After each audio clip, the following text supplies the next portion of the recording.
Sana kau dapat makan. Tak tahu lampau.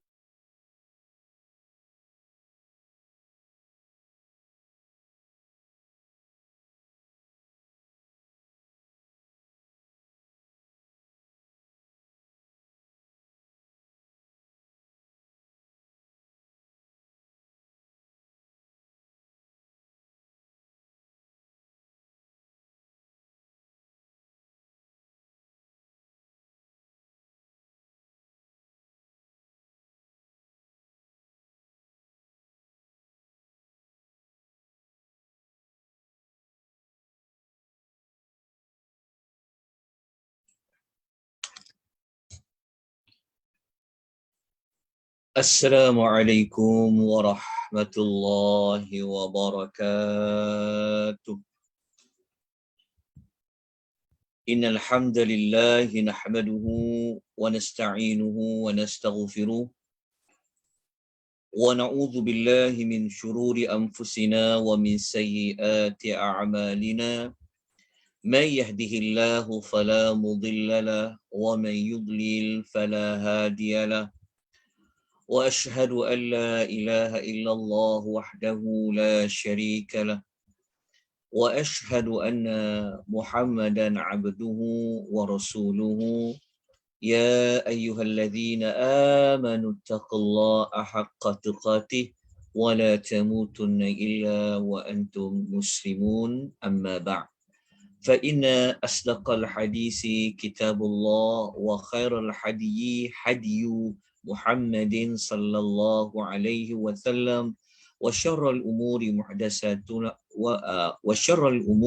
محدثاتها وكل محدثة بدعة وكل بدعة ضلالة وكل ضلالة في النار. Muslimin dan muslimat yang Allah rahmati, yang Allah kasihi, rahimani wa rahimakumullah. Alhamdulillah, kita mengucapkan rasa syukur yang tidak terhingga kita kepada Allah. Syukur dengan sepenuhnya di atas izin Allah pada malam ini kita dapat menyambung saban minggu pembelajaran tentang mengenali nama dan tema bagi 114 surah dalam Al-Quranul Karim. Alhamdulillah, kita telah sampai kepada juzuk yang ke-30.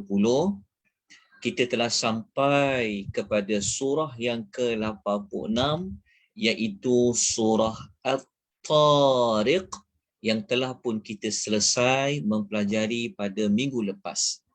Jadi malam ini kita mohon dengan rahmat Allah, dengan hidayah taufik daripada Allah, inayah Allah, untuk kita mempelajari 3 lagi nama dan tema bagi surah-surah dalam Quran, iaitu suratul Al-A'la.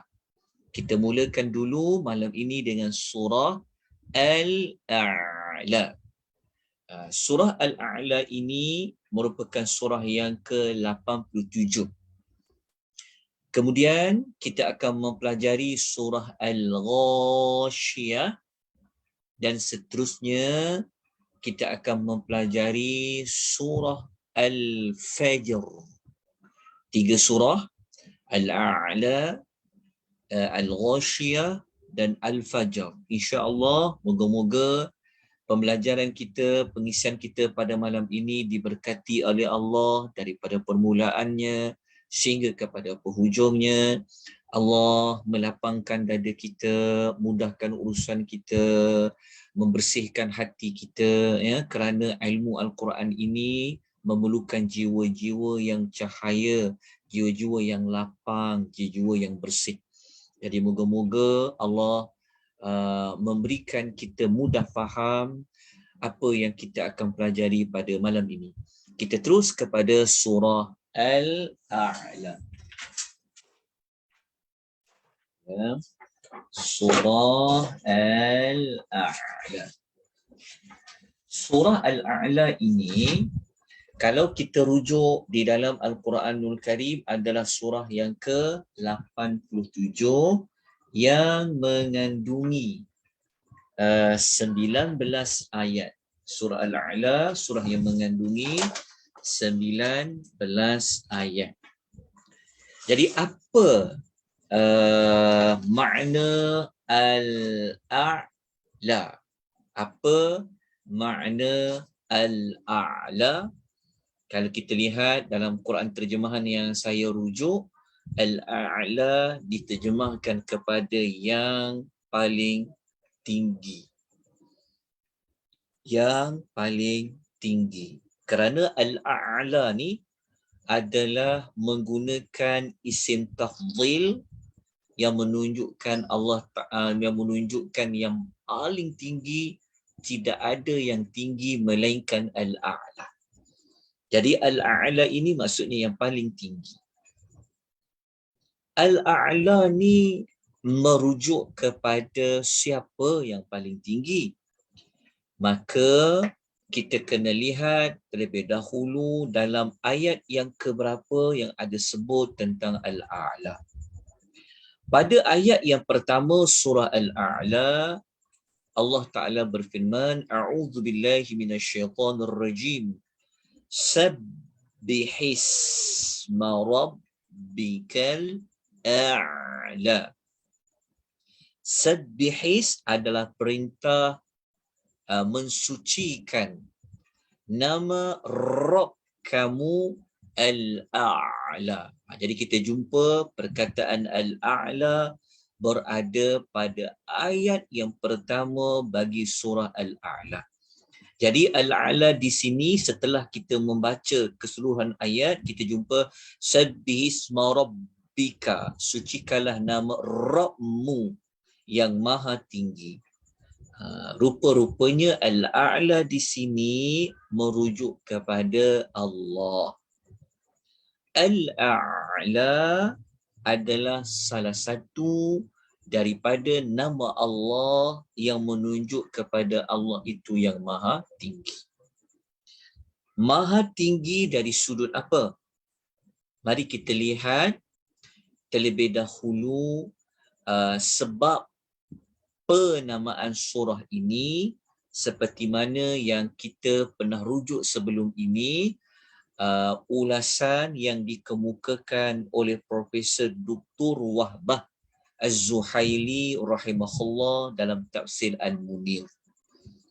Jadi kalau tuan-tuan memiliki tafsir Al-Munir, tuan-tuan akan dapat jumpa mula-mula apabila tuan-tuan buka je mana-mana surah, tuan-tuan akan jumpa terlebih dahulu Dr. Wahbah Az-Zuhaili.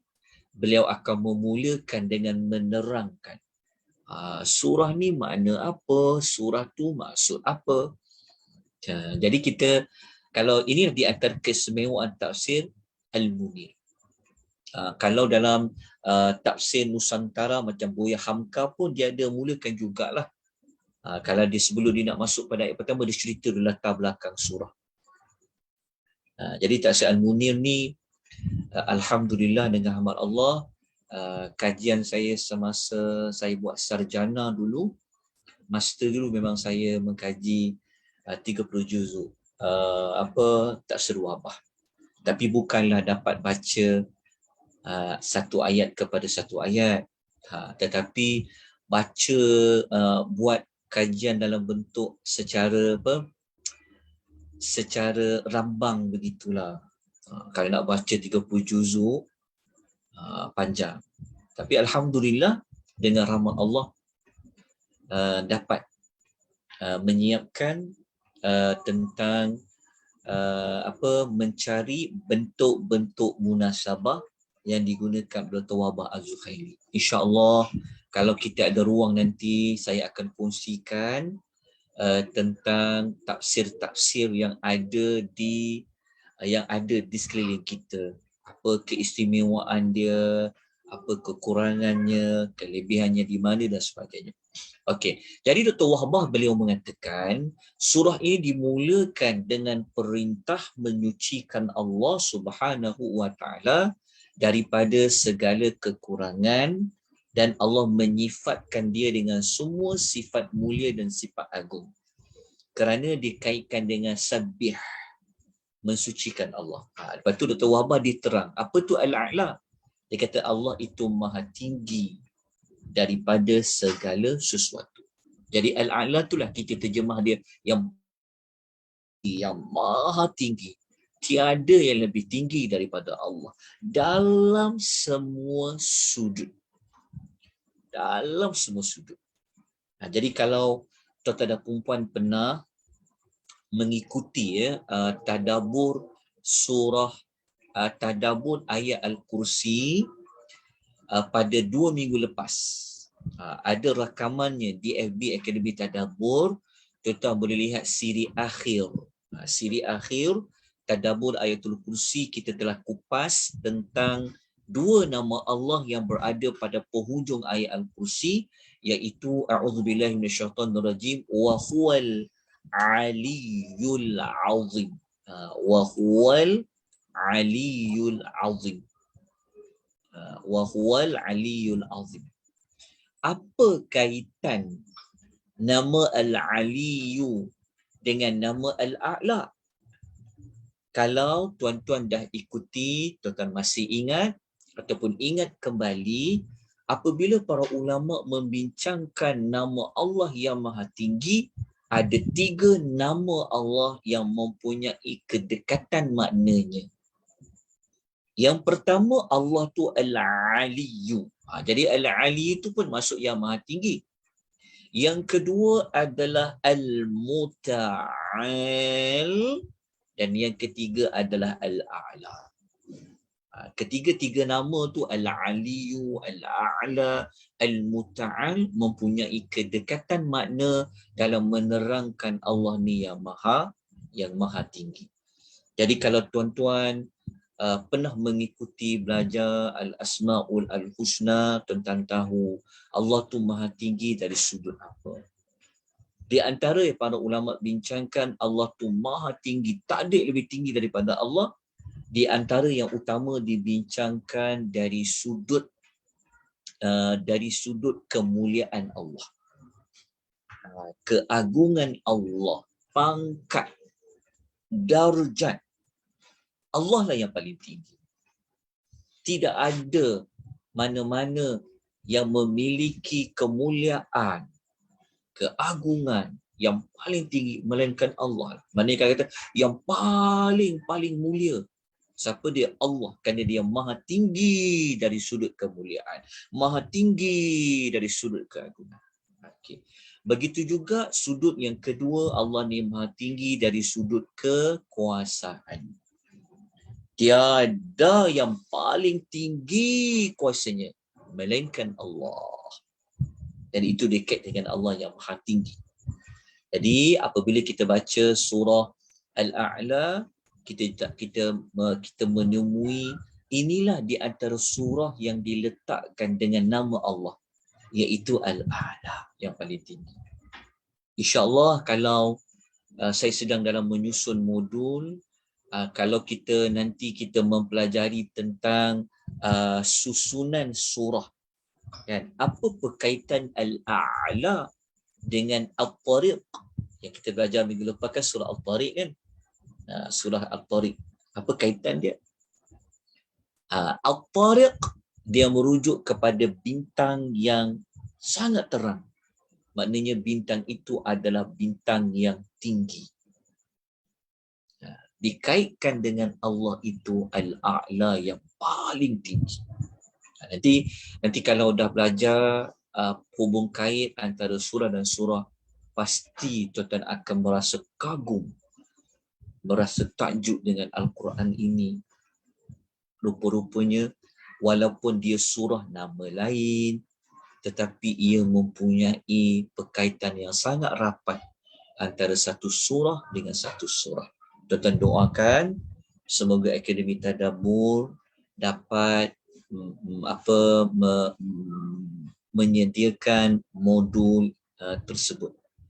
Bila tu tak dapat nak dijanjikan lagi, tidak dapat dipastikan lagi, tapi dia memang dalam senarai modul. Mungkin lepas kita belajar nama-nama surah ke, itu semua dalam perancangan. Okey. Kita teruskan dengan belajar tema dia. Okey, tuan-tuan, saya telah sebut sebelum ini bahawa pengisian kita setiap Jumaat malam Sabtu ni bukan untuk mempelajari sinopsis. Kita bukan nak mengetahui keseluruhan 19 ayat tu tentang apa. Kita tak sempat nak belajar satu segmentasi, tak sempat. Cuma kita nak fokus kepada nama. Kan kalau Allah minta kita sucikan nama Allah daripada segala sifat kurang kelemahan, lepas tu Allah tu pula mempunyai Tuhan yang paling tinggi, maha tinggi. Sebenarnya Allah Ta'ala nak suruh kita buat apa? Jadi kalau kita tengok pada tema, sebab tu penting, sebab kita kadang-kadang kita sibuk, kan? Tak apa kita buat pun kita tak tahulah. Kan? Memang sibuk. Sampai kan memang tak cukup masa. Sebenarnya salah kalau kita kata tak cukup masa, kan. Sibuk, tambah-tambah dengan orang perempuan, kan, banyak benda nak uruskan. Kan. Jadi tema, jadi cara cepat dia, kita tengok tema. Tema ni kadang-kadang boleh dijadi sebagai tujuan surah. Okey. Tema surah Al-A'la ni adalah tema yang memberitahu bahawa kehidupan yang abadi adalah kehidupan yang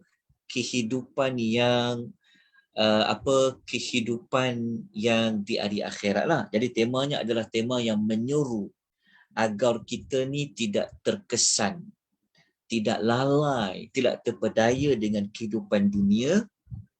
Punya nak kejar dunia ni, sampaikan kita meninggalkan wahyu Allah, sampaikan kita meninggalkan hidayah, petunjuk dari Allah yang maha tinggi. Kat situ diletakkan yang maha tinggi tu nak merujukkan segala-galanya. Kalau kita dapat ganjaran dari Allah yang maha tinggi, macam tu. Jadi itu temanya, dan saya akan kuatkan, saya akan sebutkan kuatkan tema ini dengan kita melihat beberapa potongan ayat di dalam surah Al-A'la. Jadi saya kongsikan satu saja antara tema surah. Kalau tuan-tuan ada tema lain, tak apa. Ini sekadar cadangan dalam modul yang kita bincangkan. Okey, jadi kita nak tengok tema surah ini. Kerana Al-A'la tu, kalau Allah ni dia maha tinggi segala-galanya, maha agung, maha mulia, kan. Jadi kalau kita nak cari kasih sayang, nak cari kurniaan, nak cari ganjaran, berapa kita pergi cari? Kita cari pada yang maha rendah, yang rendah, yang tak ada apa-apa. Alah, dunia ni tak ada apa pun. Tapi sepatutnya kita nak kejar di mana? Tu kejar di ada akhirat tu. Akhirat tu pemiliknya siapa? Dia ada pemilik yang maha tinggi. Nampak tak daripada maha tinggi ni memberikan kita isyarat tentang kita nak ketinggian apa? Darjat. Ada, Allah boleh bagi. Kita nak ketinggian pangkat masuk syurga, Allah boleh bagi. Dia tu maha tinggi pada segala-galanya. Bukan kita pergi mengejar manusia ada pangkat dekat dunia dia dan sebagainya. Kadang-kadang manusia boleh menjadi yalah, kan, jumpa orang yang famous, wah, kita nak selfie. Kadang kita bangga dengan ahli keluarga kita ada pangkat tinggi, kerja besar dan sebagainya. Tetapi hakikatnya bukan itu yang Allah Ta'ala kehendaki. Jadi surah Al-A'la ni surah yang membawa kepada kita meninggikan Allah yang maha tinggi. Carilah Allah yang maha tinggi. Jangan terkesan dengan kehidupan dunia. Okey, kalau kita nak tengok contoh dia, kita tengok dulu ayat yang terang-terang Allah Ta'ala sebut. Pada ayat 16 dan 17 ni, ini tema dia. Nampak tak? Ayat 17, 16 Allah kata, A'udzubillahi minasyaitonir rajim, bal tu'thirunal hayatad dunya. Tetapi kamu memilih kehidupan dunia. Wal akhiratu khairu wa abqa. Sedangkan kehidupan akhirat itu lebih baik dan lebih kekal. Tengok Allah bagi tahu, kan. Tapi ada orang dia nak pilih juga habuan dunia. Dia nak juga dapat dekat dunia dia. Tetapi Allah kata sedangkan akhirat itu lebih baik dan lebih kekal. Allah kenapa Allah kata lebih baik? Menunjukkan dunia ni ada kebaikan dia. Dunia bukan tak ada kebaikan, ada kebaikan dia. Tetapi yang lebih baik dan lebih kekal adalah akhirat. Jadi ke akhirat ni nanti kita bertemulah dengan Al-A'la, Allah Al-A'la. Allah lah yang boleh meninggikan darjat kita. Kan? Allah lah yang boleh menjatuhkan darjat kita. Maka kita nak cari pada Allah, kita nak bergantung kepada Allah. Maka di hari akhirat. Jadi kalau nak pergi kehidupan akhirat yang lebih baik, lebih kekal, janganlah kita leka dan lalai dengan kehidupan dunia. Okey, ini kita nampak jelas pada ayat 16 dan 17 kaitan dengan apa? Kaitan dengan tema kita. Jadi kalau kita nak tengok lagi tentang apa, kita nak tengok cerita tentang dunia kan. Dunia, kita faham perkataan dunia. Okey. Kalau tuan-tuan perhatikan pada ayat 2, 3, 4 dan 5, tuan-tuan akan menemui Allah Ta'ala cerita tentang dunia. Ayat 2 Allah kata allazi khalaqa fasawwa, yang telah menciptakan maka Allah menyempurnakan. Kenapa Allah kata khalaqa, lepas tu dia tak sebut siapa-siapa lepas tu? Menunjukkan Allah menciptakan semua makhluk dia. Menunjukkan bahawasanya semua makhluk ini pernah melalui tidak ada, tidak wujud. Jadi siapa yang telah mewujudkan itu? Jawapannya adalah Al-A'la. Allah yang Maha Tinggi kan? Ayat nombor 2. Jadi ayat nombor 2 memberi mesej bahawa kamu dulu tak ada makhluk ni sebelum ni. Allah yang telah wujud tanpa ada permulaan. Sejak azali Allah dah wujud. Tapi wujudnya bumi, wujudnya langit, wujudnya alam ni, wujudnya manusia ini adalah Al-A'la tu. Dapat jelas ayat 2 ni. Lepas tu ayat 3, ayat Allah Ta'ala ceritalah Allah telah menentukan kadar, memberikan petunjuk.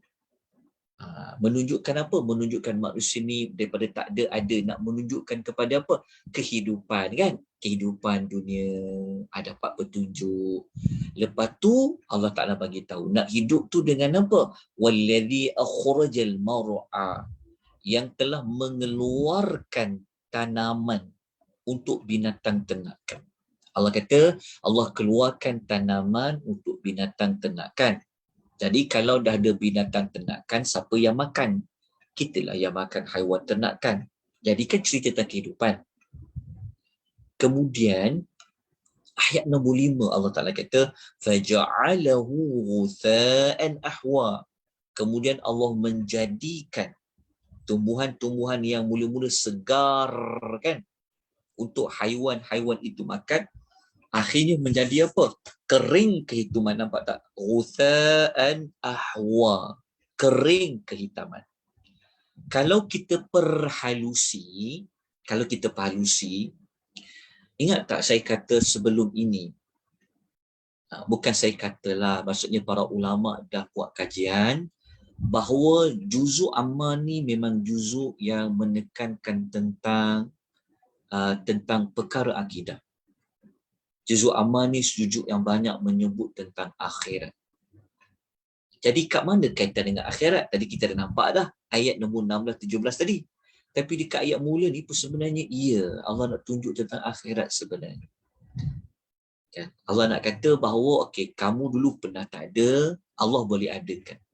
Macam tu juga sebenarnya kalau kita dah mati, boleh tak Allah hidupkan kita kembali? Jawapannya boleh, sepatah mana ayat 2.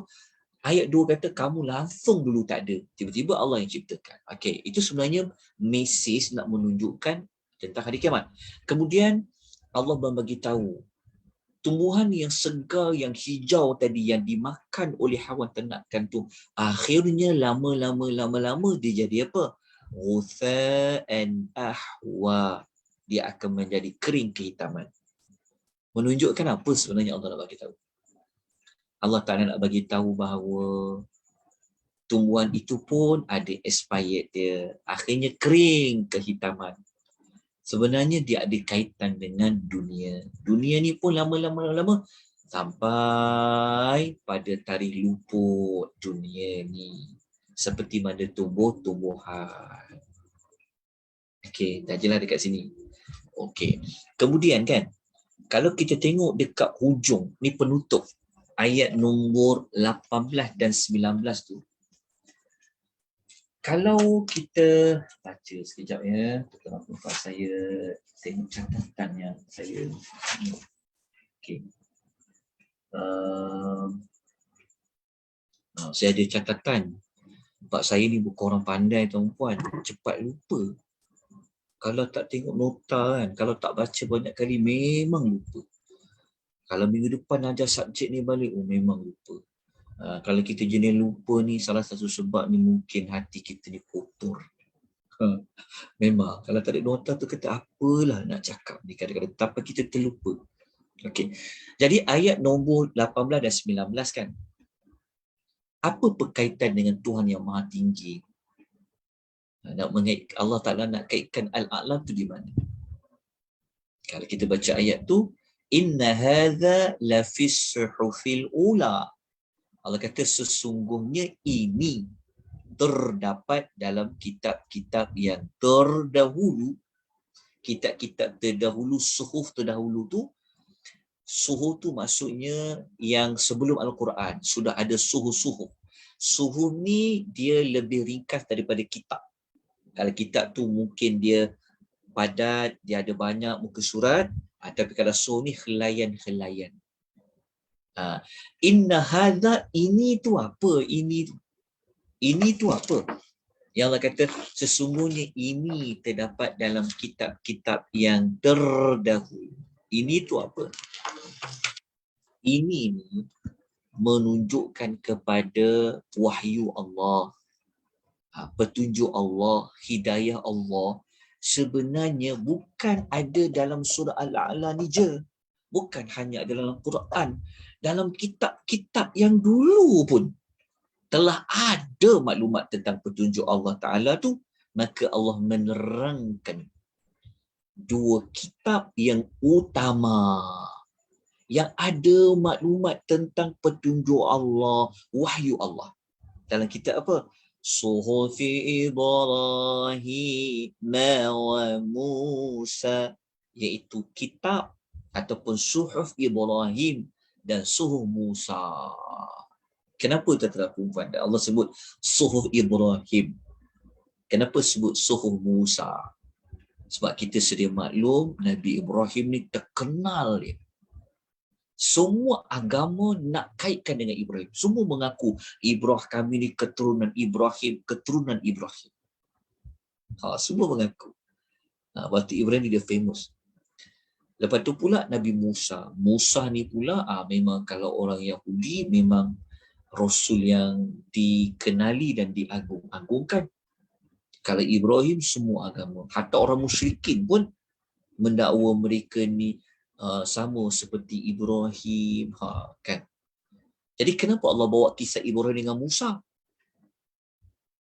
Ibrahim dengan Musa ni kan nak menunjukkan bahawa dulu lagi dah, zaman Ibrahim dulu dah, zaman Musa dulu dah, dalam suhuf mereka ni sudah ada maklumat tentang petunjuk Allah. Kenapa Allah sebut tentang suhuf? Kan Allah tu Maha Tinggi, yang daripada tinggi turun ke bawah, turunkan wahyu. Nak menunjukkan tingginya petunjuk dari Allah Ta'ala tu sampaikan jarak dia jauh Allah bawa. Nampak tak perkaitan dia? Kenapa dia bawa kisah Ibrahim dalam kitab Suhuf Ibrahim dan Musa? Nak menunjukkan waktu tu jauh. Nak menunjukkan kan wahyu turun daripada atas ke bawah. Wahyu Allah Ta'ala ni jangan dipinggirkan. Jangan kejar sangat dunia, bal tu'sirul hayati dunia tu. Jangan memilih untuk kafir. Jadi itulah yang Allah nak terangkan secara ringkas yang dapat saya terangkan. Ada kupasan-kupasan yang lain, itu memang kena masuk ke tadabbur. Kena buat satu ayat. Tapi daripada apa yang kita bincangkan ini, moga-moga kita dah jelas tentang tema bagi surah Al-A'la, dan kita juga tahu tentang apakah itu Al-A'la. Nama bagi surah Al-A'la. Okey, selesai untuk surah Al-A'la. Sekarang kita pergi kepada suratul Al-Ghashiyah. Okey, Al-Ghashiyah bermaksud hari pembalasan, hari kiamat lah. Okey, ada tak siapa-siapa Quran terjemahan dia terjemah Al-Ghashiyah ni apa? Saya mohon tuan-tuan berikan kerjasama bagi respon. Surah Al-Ghashiyah. Ada tak? Dia siapa-siapa boleh bantu. Dalam Quran terjemahan tentu Al-Ghashiyah dia terjemah apa? Dia terjemah apa? Hari kiamat yang meliputi huru-harunya. Dia terjemah kat situ. Ya, betul. Dekat terjemahan dia. Masya Allah. Hari kiamat yang meliputi Huru-harunya. huru-haranya. Masya Allah. Okey. Jazakillah. Ada yang lain? Ada yang lain? Tak ada. Ke dia terjemah hari kiamat je? Dalam tafsir Pimpinan Rahman dia terjemah apa? Dalam chat, Ustaz. Dalam chat ada. Dalam chat ada. Sekejap. Berita tentang hari kiamat. Dia sebut hari kiamat. Okey. Tetapi yang Syahira kongsikan tadi tu ia lebih tepat. Okey, Al-Ghashiyah ni dia tentang hari kiamat.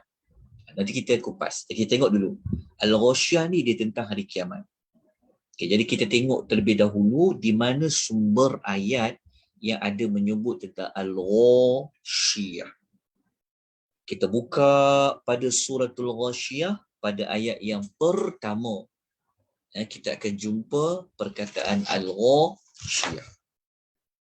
Allah Ta'ala berfirman, A'udzubillahi minasyaitonirrajim, hal ataka hadithul ghashiyah. Hal ataka, sudahkah sampai kepadamu hadis, berita al-ghashiyah tentang hari kiamat. Kalau Syahira punya terjemahan ayat 1 tu dia terjemah apa? Dia terjemahan dia, sudahkah sampai kepadamu wahai Muhammad perihal hari kiamat yang huru-harunya meliputi. Okey, itu terjemahannya lebih tepat. Kalau terjemah yang macam ni, dia bukan tak tepat dah. Cuma dia tak lebih luas maknanya. Kenapa tau? Kerana Al-Ghashiyah ni dia memang hari kiamat. Tak boleh kata hari dekat dunia, tak ada. Al-Ghashiyah memang cerita tentang hari kiamat. Tetapi Al-Ghashiyah tu sendiri dia ada makna lain. Dia ada makna yang lebih terperinci. Okay, kita tengok terlebih dahulu ulasan Dr. Wahbah. Okay, Dr. Wahbah Az-Zuhaili, beliau menyebutkan surah ini kenapa namanya Al-Ghashiyah. Kerana surah ini memang mula-mula Allah sebut tentang Al-Ghashiyah. Ya, Al-Ghashiyah itu merupakan salah satu nama hari kiamat. Seperti saya sebut tadi tu. Dia adalah salah satu nama hari kiamat. Iaitu kejadian yang dahsyat yang membuatkan manusia menjadi takut. Tapi kita dapat dekat sini Dr. Wahbah kata dia salah satu nama kiamat. Maknanya kiamat ni ada banyak nama.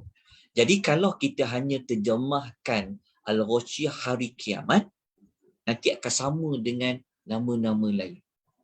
Sebab hari kiamat tu dah ada, kita bincang surah Qiyamah. Tapi apa tu Al-Ghashiyah?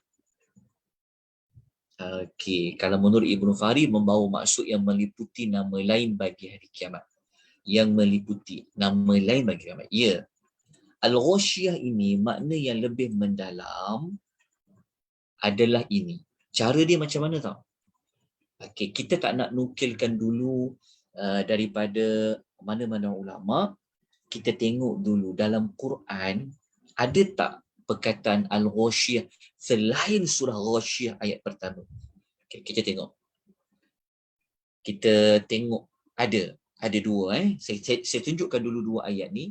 Lepas tu nanti kita akan kuatkan ayat ini dengan ulasan para ulama. Sebab kita memang kena rujuk juga para ulama bagi kita memahami tafsir ayat yang betul. Okey, tuan-tuan tengok dekat nota tu saya ada datangkan surah Yusuf ayat 107. Kita akan jumpa perkataan ghasyiyah pada ayat 107. Saya telah dalam nota tu saya telah warnakan dengan warna biru yang ni. Kita akan jumpa Allah Ta'ala berfirman, a'udzubillahi minasyaitonirrajim, afa'aminu an ta'tiyahum ghasyiyatum min adzabillah. Kita jumpa perkataan ghasyiyah kan? Okay, kita tengok surah lain. Kalau kita buka suratul Ankabut ayat nombor 55, kita akan jumpa sekali lagi perkataan ghasyiyah. Allah kata, yauma yaghshahumul azab. Allah sebut yaghshahum, samalah dekat dengan perkataan al-ghasyiyah tadi, ghasya, perkataan ghasya. Jadi yaghshahumul azab, tapi selepas ghasyahum ditambah perkataan azab. Kalau kat sini pun ghasyiyatun, lepas perkataan ghasyiyah disebut apa? Azab. Ghasyiyah lepas tu sebut azab, ghasyiyah sebut azab. Jadi ghasyiyah ni apa? Jadi kalau kita bergantung kepada dua ayat ni, maka kita tengok para ulama kata apa. Maka di antara sarjana yang boleh kita rujuk seperti mana kata Al-Imam Ibn Hajar Al-Asqalani. Al-Imam Ibn Hajar Al-Asqalani dalam Fathul Bari, ketika mana dia mengulas tentang tafsiran ayat Al-Ghasyiyah ni, beliau mengatakan, dia kata summiyat bidzalika li'annaha taghshan nasa biafdha'iha ay ta'ummuhum bidzalika.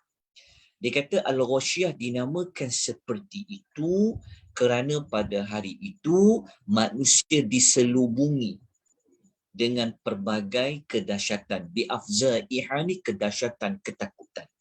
Jadi seperti yang sahabat kita kongsikan dalam chat itu, siapa yang kongsikan daripada Puan Syamsiah, jazakillahu khaira, beliau menukilkan kata ulama Ibn Faris, beliau mengatakan Al-Ghasyiyah itu iaitu maknanya yang meliputi. Jadi kalau kita tengok pada Ibn Hajar ni, ia meliputi itu maksudnya diselubungi, diliputi dengan pelbagai kedahsyatan. Jadi Al-Ghasyiyah itu adalah hari kiamat, tapi hari kiamat yang situasinya diliputi pada hari itu dengan pelbagai kedahsyatan. Faham tak? Diliputi, diselubungi dengan pelbagai kedahsyatan. Okay, nak lebih jelas lagi, kita kena patah balik kepada ayat surah Yusuf dengan surah Ankabut tadi. Sebab tu kalau kita baca dekat surah Yusuf, kita akan jumpa perkataan ghasyiyah diterjemah apa? Diterjemah, adakah mereka berasa aman daripada didatangi azab Allah min azabillahi ghasyiyatun, yang meliputi mereka. Jadi di sini merujuk kepada azab Allah yang meliputi mereka, menyelubungi mereka. Meliputi itu sudut mana? Kiri ke, kanan ke, depan ke, belakang ke? Kita tengok surah Al-Ankabut, Allah menerangkan lagi.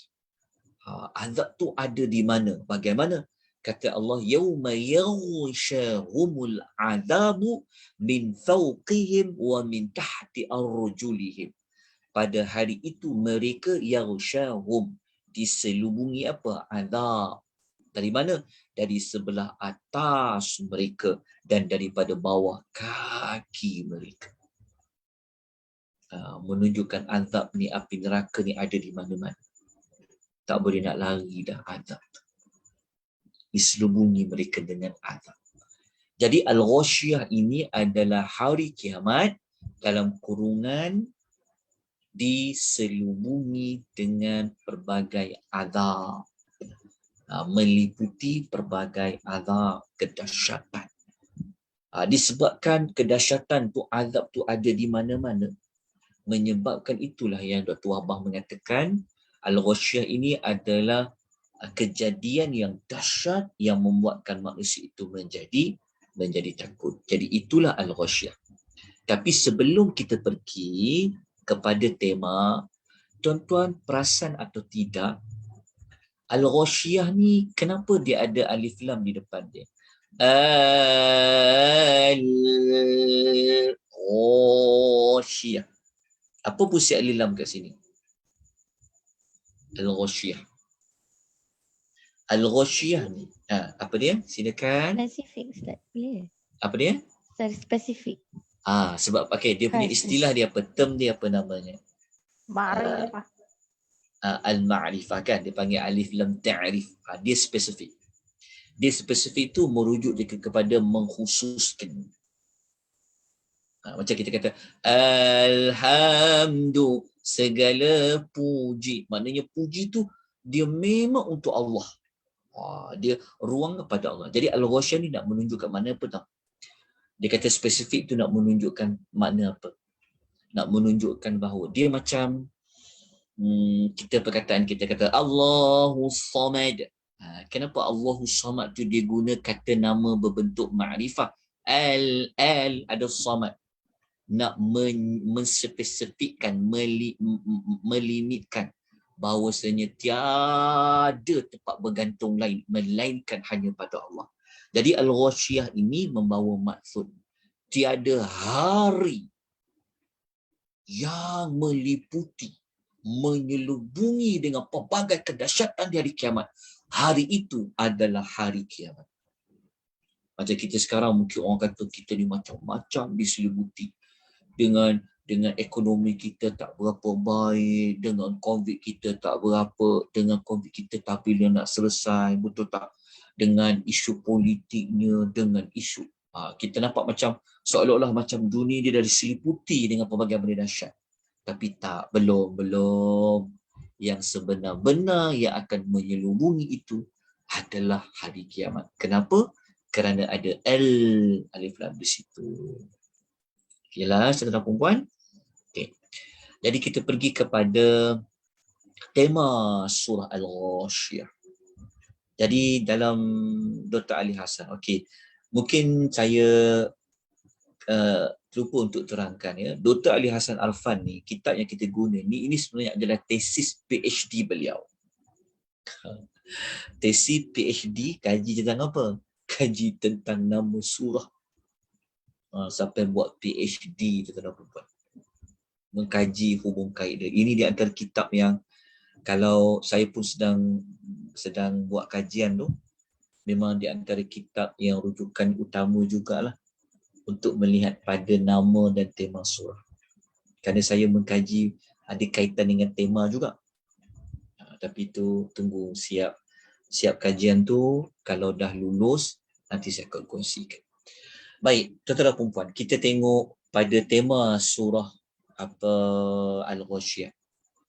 Okey, kata Dr. Ali Hassan Arfan, beliau mengatakan Al-Ghasyiyah ni temanya kesan hari yang diselubungi dengan pelbagai kedahsyatan kepada manusia. Dia nak berceritakan tentang hari itu kalau dah diselubungi dengan perkara dahsyat, maka apa kesan dia kepada manusia?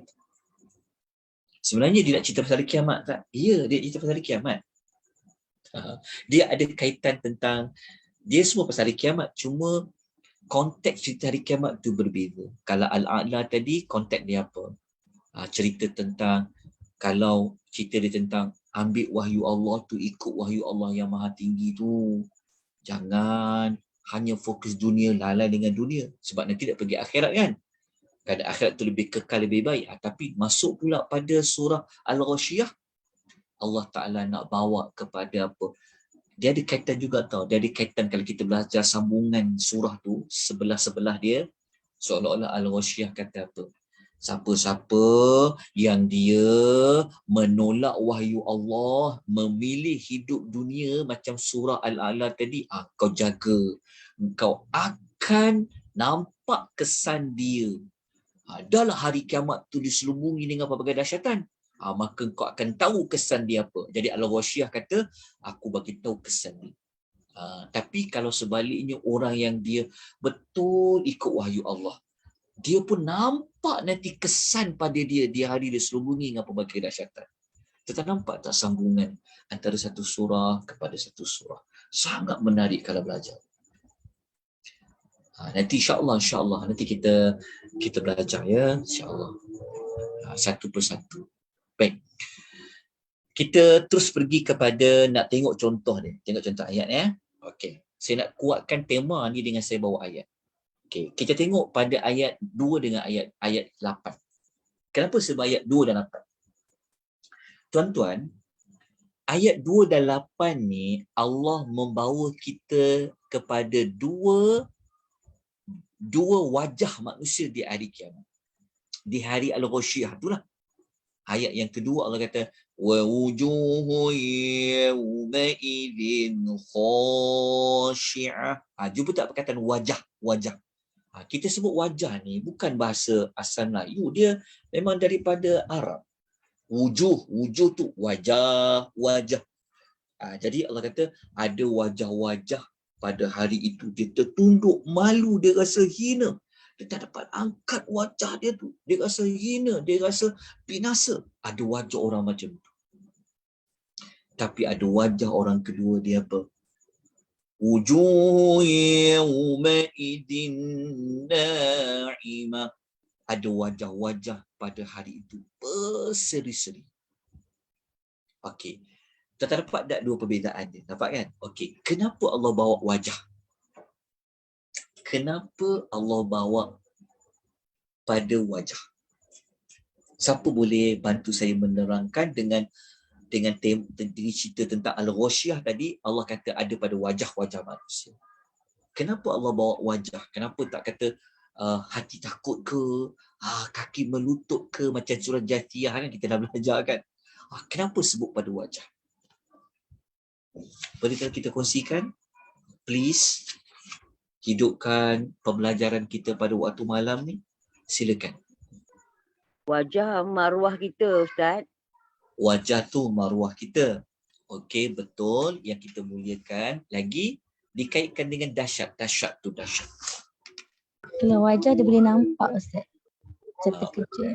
Ya, wajah ni dia boleh nampak orang tu susah hati ke tak susah hati. Betul kan? Kita tak nampak hati orang. Dia tu takut ke, dia tu bahagia ke, dia tu tenang ke, tapi akan nampak pada mana? Kita akan nampak pada wajah. Wajah kan yang di atas melambangkan keseluruhan. Jadi kan hari tu diputi dengan kedahsyatan. Jadi pada hari tu, kalau nak tengok orang yang dia betul-betul Allah Ta'ala bahagiakan, kita tengok wajah dia berseri-seri. Dia bahagia kerana wajah ni melambangkan apa? Menunjukkan kesan yang dia dapat, impak yang dia dapat, hasil dia menerima wahyu Allah yang maha tinggi dalam surah Al-A'la. Tapi wajah manusia yang dia menolak wahyu Allah, memikirkan bal tu'thirunal hayatad dunya, wajah dia akan tunduk, malu, rasa hina dan sebagainya. Jadi pada wajah. Okey. Cantik. Bijaksananya Allah Subhanahu Wa Taala dalam menerangkan kepada kita kan. Itulah surah Al-Ghasyiyah. Walaupun kita tak sempatlah nak tadabbur ayat per ayat, tapi dengan moga-moga dengan petunjuk-petunjuk ini ya, Pastor Syah kata wajah menggambarkan ekspresi seorang betul. Tengok orang sedih pada wajah kita tak boleh sorok. Hati tu orang tak nampak, tapi nampak pada wajah. Jadi moga-moga kita termasuk dalam kumpulan wujuhui yawma idzin naimah lisa'iha radiyah fi jannatin 'aliyah. Baik. Saya nak kukuhkan lagi tentang nama Al-Ghasyiyah tadi meliputi kita tengok penutup ayat dia. Kalau kita tengok pada penutup surah Al-A'la, apa yang menyebabkan orang jadi sangat takut? Kerana dekat ayat 25-26 ni cerita pasal apa 25-26? Allah kata, Inna ilayna iyabahum. sesungguhnya kepada kamilah mereka akan kembali. Summa inna alaina hisabahum. Kemudian sesungguhnya kamilah membuat perhitungan ke atas mereka. Yang buat perhitungan tu siapa? Penghisapan tu apa? Adalah Allah. Mana tak takut? Yang akan mengadili itu adalah Allah. Jadi ilmu Allah ni adakah yang Allah tak tahu? Allah tahu segala-galanya yang ada di alam ini. Apa yang dilakukan, apa yang berlaku. Jadi itulah hari yang sangat menakutkan. Okay. Jadi kita dah habis tentang suratul Al-Ghashiyah. Okay. Kemudian kita pergi kepada suratul Fajr. Okey, apa makna fajar dekat situ? Fajar lah. Fajar. Okey, tapi fajar dekat sini kalau kita belajar lebih mendalam, fajar kan ada dua. Satu fajar yang bukan waktu subuh, ada satu fajar yang berkaitan dengan waktu subuh. Okey, mana dalam Quran ada perkataan fajar? Kita tahu dekat ayat yang pertama, Allah bersumpah dengan waktu fajar. Wal fajri, demi waktu fajar. Semua orang tahu waktu fajar. Okey, cuma apa makna waktu fajar tu? Waktu fajar tu maksud dia apa waktu fajar tu? Sebenarnya para ulama berbeza pandangan. Sebenarnya beza pandangan tu tak jauh pun. Kalau kita belajar tafsir, fajar, ada ulama pertama mengatakan fajar dekat situ maksudnya siang.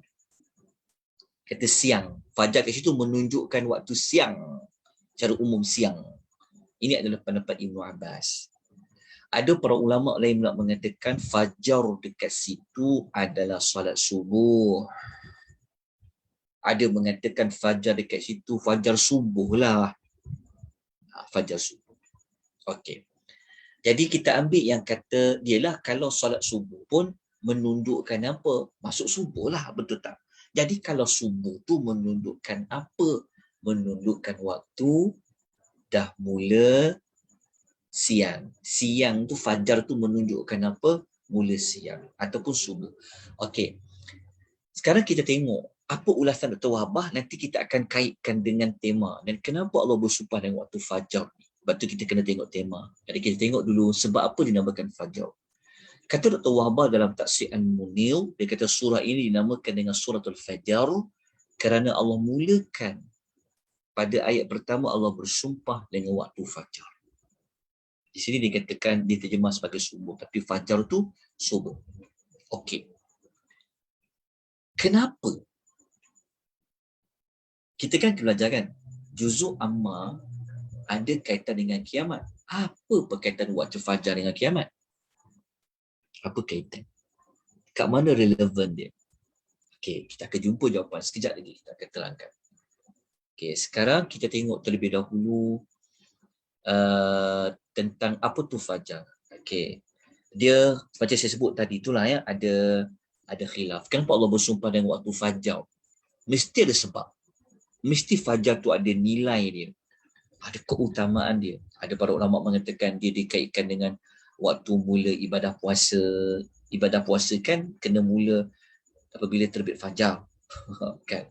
Kalau sahur tak wajib lagi sebab dia boleh masih untuk makan minum. Ada para ulama kata tak, ia merujukkan sebenarnya pada waktu mula untuk solat subuh. Ini kalau kita terjemah secara literal lah. Tapi maksud yang lebih tersiratnya apa? Jadi kita tengok kepada tema dulu ya. Tengok pada tema. Tema yang dicadangkan oleh Dr. Ali Hassan Arfan, beliau mengatakan temanya adalah sebenarnya Allah Ta'ala nak suruh kita gunakan waktu-waktu tu untuk sibukkan diri buat amal soleh sebagai bekalan di hari akhirat. Dia pergi ke akhirat juga. Dia mesti pergi, isu tema dia mesti pergi ke akhirat juga. Tapi nak ke akhirat tu nak buat apa? Ambillah waktu-waktu yang disebut tadi tu untuk buat amal soleh. Manfaatkanlah waktu-waktu tu. Jelas tak? Jadi waktu-waktu itulah merupakan waktu yang kita boleh buat amal soleh, buat bekalan kita ke hari akhirat. Okey. Kita tengok pula ulasan dia ya. Okey. Tengok dekat sini. Kita tengok pada waktu fajar ni. Okey. Kalau kita tengok, kita kena tengok dulu keseluruhan sampai ayat 4. Kita nak tengok pada tema. Okey. Mula-mula Allah bersumpah demi waktu fajar. Jadi kalau fajar di sini merujuk kepada waktu subuh. Betul? Maknanya solat yang pertama kita buat solat apa? Solat subuh. Maknanya dikaitkan dengan permulaan. Okey. Lepas tu, perasan ataupun tidak, waktu fajar ni menunjukkan sebelum itu kita berada dalam situasi apa? Sebelum fajar, kita berada dalam situasi apa? Tidur. Kita tidur. Betul. Tidur ini merujuk kepada simbolik kepada apa? Mati. Betul. Jazakillah. Okey. Jadi, kata para ulama, sebelum tidur fajar, kita ni mati.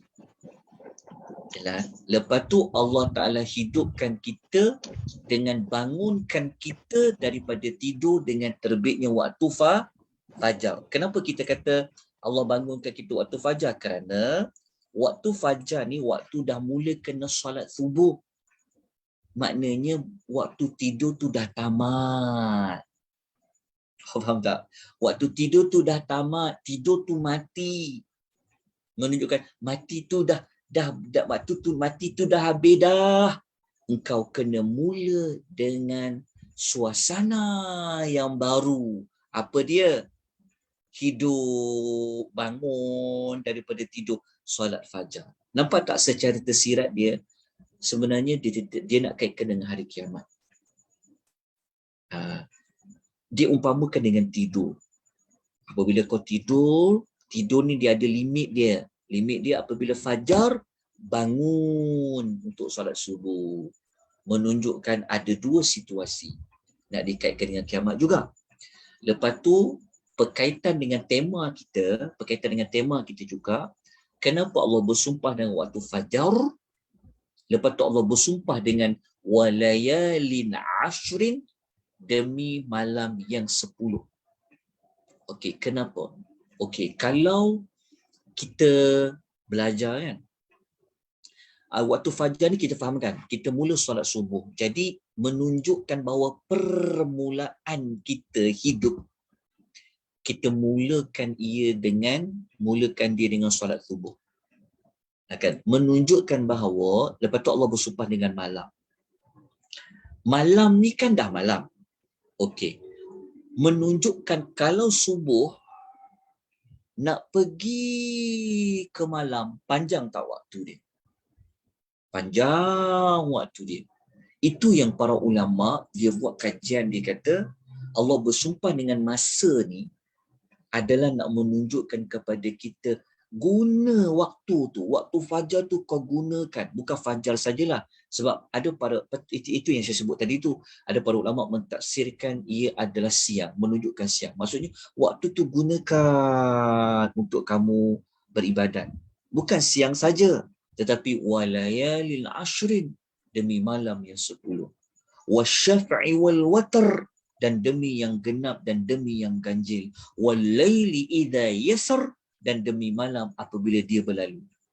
Menunjukkan keempat-empat ayat ni Allah bersumpah dengan apa? Dengan kaitan dengan masa. Kenapa Allah bersumpah dengan masa tu?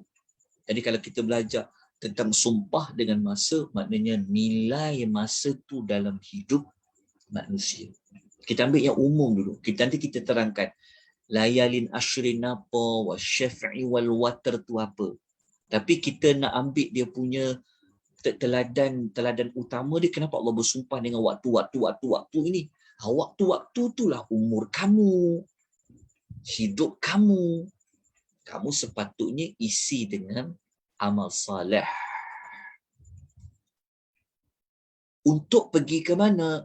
Pergi ke hari akhirat. Nanti kita akan tunjukkan tentang hari akhirat itu. Jadi nampak tak perkaitan Allah bersumpah dengan waktu dengan tema yang kita bincang ni. Jadi kalau kita belajar tentang tema surah, jangan terima bulat-bulat tema tu. Kena cari dulu bagaimana tema tu boleh didapati seperti itu. Jadi kalau kita kata temanya menyibukkan diri dengan mengerjakan amal soleh. Menyibukkan diri itu pada waktu bila? Dari permulaan terbit fajar. Fajar ni waktu kamu dah kena bangun dah dari tidur tu. Kan malam yang 10, genap, ganjil dan sebagainya. Sebab apa? Nak pergi akhirat. Okey, nak kuatkan lagi bukti pergi ke akhirat. Okey, kita tengok penutup. Kita tengok dulu dia ada pada penutup, tapi saya nak buktikan pasal kiamat tu tadi. Ya ke pasal tema pasal kiamat? Ada kaitan dengan kiamat? Ya. Antaranya kalau kita baca ayat 21 sampai ayat nombor 23, Allah sebut tentang apa dekat situ? Okey, kalau kita tengok dekat sini, kan Allah Ta'ala menyebut tentang apa? Tengok ayat 21, 22 dan 23. Allah menyebut tentang apa ni? Allah menyebut tentang kiamat tak? Allah menyebut tentang hari kiamat kan? Permulaan kiamat apabila bumi diguncangkan dengan seguncang-guncangnya dan Tuhan engkau datang para malaikat berbaris-baris. Pada waktu dia tengok neraka jahanam tu, hari tu baru orang kata apa? Yatadhakkarul insanu wa anna lahu dzikra. Pada waktu tu baru dia teringat apalah gunanya lagi waktu mengingat waktu tu. Maksudnya baru teringat, ya Allah, apa dah aku dah buat masa dekat dunia ni waktu dia nampak neraka tu. Sebab itu Allah bersumpah dengan waktu tadi. Jadi nak menekankan pentingnya waktu fajar, permulaan untuk kita memulakan kehidupan. Malam, kan? Malam pun diisi dengan ibadat. Begitu kan waktu-waktu tadi tu.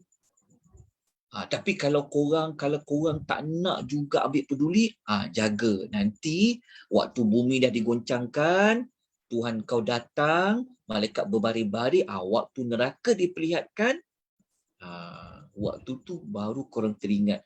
Kenapalah tak diisi waktu fajar dulu? Kenapa tak diisi waktu malam yang 10 itu? Wasyafi'i wal wat, sampailah malam yang berlalu tadi tu. Nak lebih jelas lagi kan? Kita tengok penutup dia. Penutup ni kaitan dengan apa?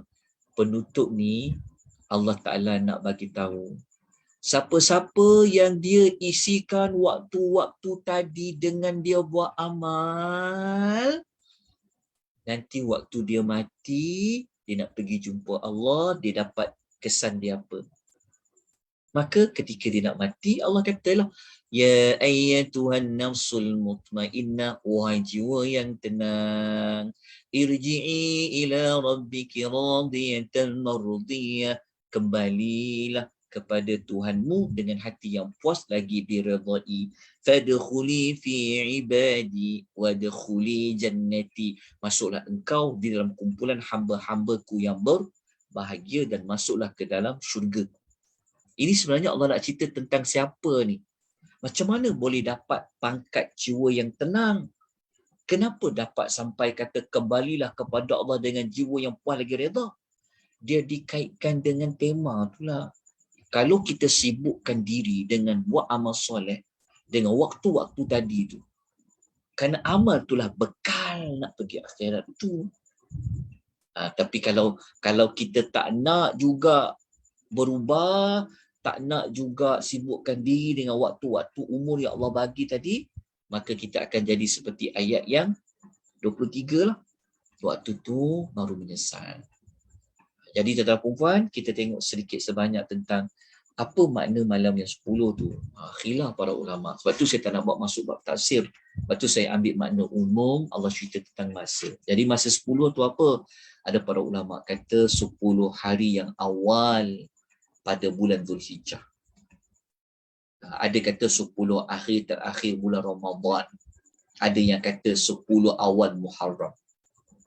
Tapi ni sebut pasal bulan kan? Tapi pendapat yang lebih kuat pada 10 awal bulan Zulhijjah lah. Kenapa? Kan kita tahu kan, tidak ada mana-mana hari. Contohnya kalau kita ada 365 hari, kan? Tidak ada 350 hari. Maksudnya 10 hari ni, hari yang paling terbaik daripada 365 hari yang lain. Kalau kita ambil kira macam tu. Jadi Allah bersumpah kat situ nak menunjukkan ada nilainya pada waktu-waktu itu. Jadi ini menunjukkan juga tentang apa? Tentang bulan. Kan? Kalau tadi fajar tu tiap-tiap hari. Tiap-tiap hari ada fajar. Tiap-tiap hari ada fajar. Tapi ada masa dalam setahun tu akan ada bulan tu. Kalau kita pegang bulan Zulhijjah tu ada 10 hari tu. Begitu. Kalau pegang di Lailatul Qadar 10 malam terakhir tiap-tiap tahun. Nak menunjukkan apa tu? Nak menunjukkan bahawa Allah kata dah bagi tiap-tiap hari, ada pula datang bulan. Itu kan kaitan dengan masa. Lepas tu apa maksud yang genap dan yang ganjil? Berlaku khilaf banyak di kalangan para ulama. Ada yang mengatakan genap ni secara umum dia merujuk kepada makhluk. Makhluk ni semua genap. Kalau ganjil Allah saja. Ada kalau nak dikaitkan dengan masa, kalau dikaitkan dengan masa, ada mengatakan yang genap tu adalah waktu hari, waktu 10, waktu kita menyembelih korban. Kita menyembelih korban, hari keberapa boleh mula menyembelih korban tu? Hari keberapa? Tuan-tuan, menyembelih korban hari keberapa? Menyembelih ibadat korban 10 Zulhijjah kan? Jadi 10 tu genap kan? Ganjil ni ada para ulama kata dia adalah hari Arafah. Hari Arafah.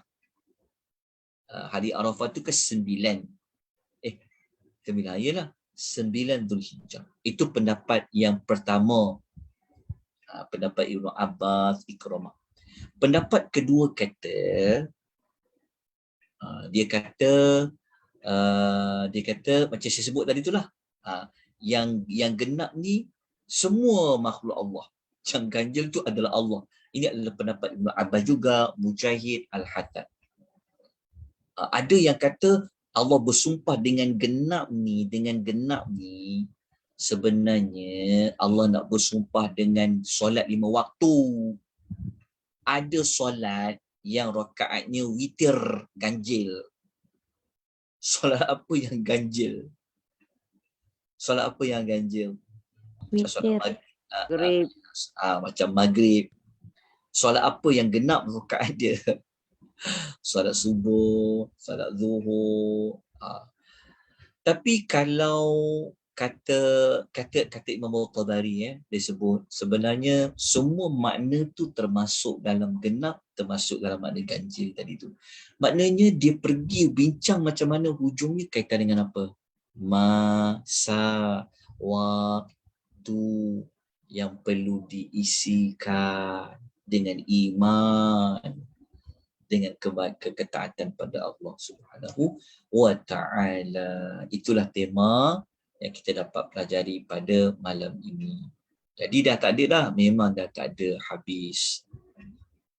InsyaAllah nanti kita akan pelajari pada minggu hadapan. Kita akan belajar surah Al-Balad, kita akan belajar surah Asy-Syam, kita akan belajar suratul Lail. Minggu depan kita akan buat 2 hari. Hari Jumaat dan pada hari Ahad. Kita buat 2 malam. Jadi pada Jumaat minggu depan kita belajar surah Al-balad, Asyam dengan Al-lail. InsyaAllah. Ya, hari Jumaat minggu depan. Yalah. Baik, kalau tuan-tuan ada pertanyaan nak dikongsikan, saya sangat mengalu-alukan. Terima kasih siapa-siapa yang berkongsi maklumat di ruangan chat, yang memberikan respon, dan tuan-tuan yang ikuti majlis ilmu pada malam ni pun saya sangat berbesar hati. Hanya Allah yang mampu membalas segala jasa baik tuan-tuan perempuan, usaha tuan-tuan pada penyumbang-penyumbang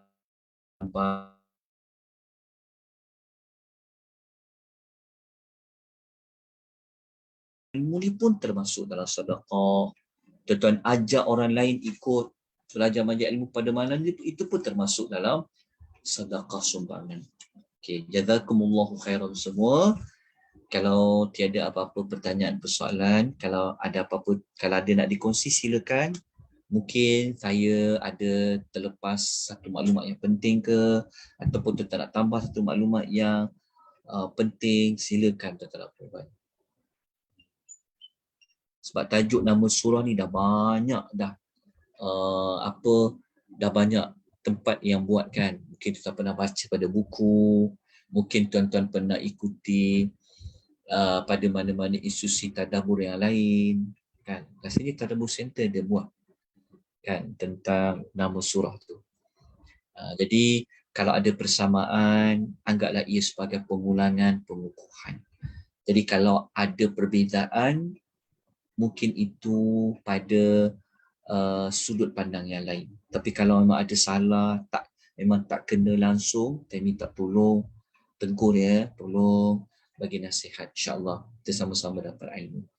Baik, kalau tiada apa-apa, kita jumpa insya-Allah pada minggu hadapan. Kalau siapa yang ada kelapangan besok pagi dijemput mengikuti tadabbur lanjutan suratul Al-Kahfi. Al-Kahfi. Kalau tuan-tuan tak ada kelas yang lain pagi esok, ada kelapangan, bolehlah ikuti. Boleh ajak rakan-rakan yang lain. Aqulu qawli hadha wa astaghfirullahal azim wa billahi taufiq wal hidayah. Wassalamu alaikum warahmatullahi wabarakatuh. Subhanakallahumma wa bihamdika asyhadu an la ilaha illa anta astaghfiruka wa atubu ilaih. Wal 'asr innal insana lafi khusr ila alladhina amanu wa 'amilus salihat wa tawassaw bil haqq wa tawassaw bis sabr. Terima kasih Ustaz. Assalamualaikum. Wa antum fajazakumullah.